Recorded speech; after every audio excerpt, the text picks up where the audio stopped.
Back to the growing chambers. 2 days into the new legislative week, the House of Representatives chamber appeared scanty as the Deputy Speaker presided over the plenary session.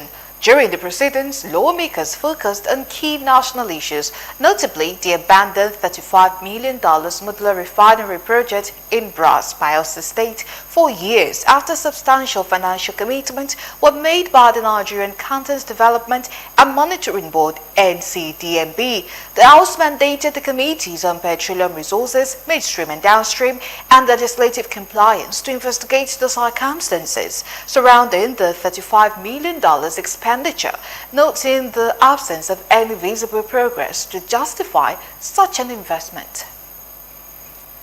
Mr. Speaker, this House is worried that the continued inactivity of the Bras Modular Refinery project raises significant questions about the management of public funds and the effectiveness of oversight mechanisms in Nigeria.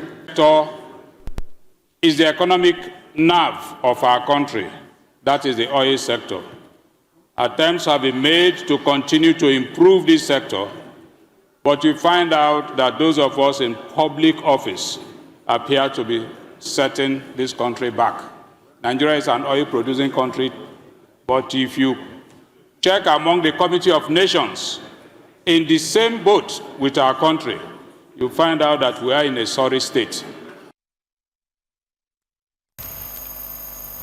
The House also considered and adopted a motion sponsored by Honorable David Zakaria calling for the creation of a specific budget line for the Occupational Safety and Health Program across all ministries, departments and agencies (NDAS).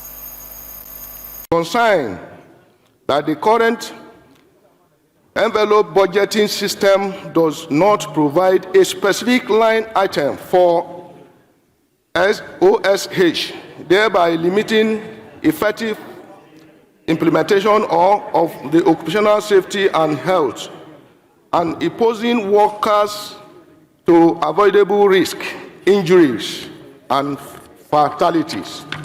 Mr. Speaker, respected.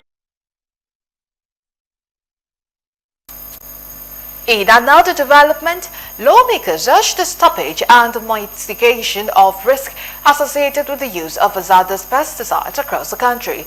The House further approved the motion on the flagrant abuse of due process, violation of local content laws, disobedience to the Petroleum Industry Act, and non-compliance with tax regulation by oil and gas companies operating in Imo State.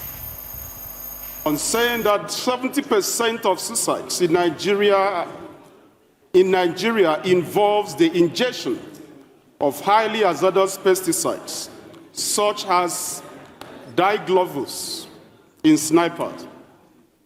The indiscriminate importation, sale, and use of these hazardous chemicals pose farmers, consumers, water sources, and the entire ecosystem to dangerous contamination.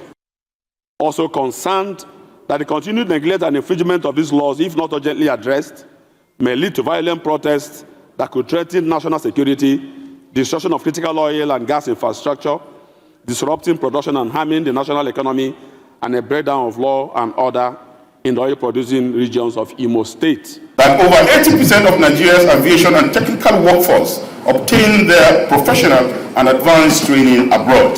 Indeed, till today we spend a lot of resources, foreign exchange to send workers for training abroad. 2, that the total annual expenditure on foreign aviation training exceeded 8 billion naira. With this proposed establishment bill, when passed into law, it is noteworthy that all these significant achievements could be multiplied, as it is envisioned that the passage of the AAAU establishment bill will, 1, provide a firm legal foundation for the university's continued growth and sustainability, enhance national and international confidence in the university's credentials.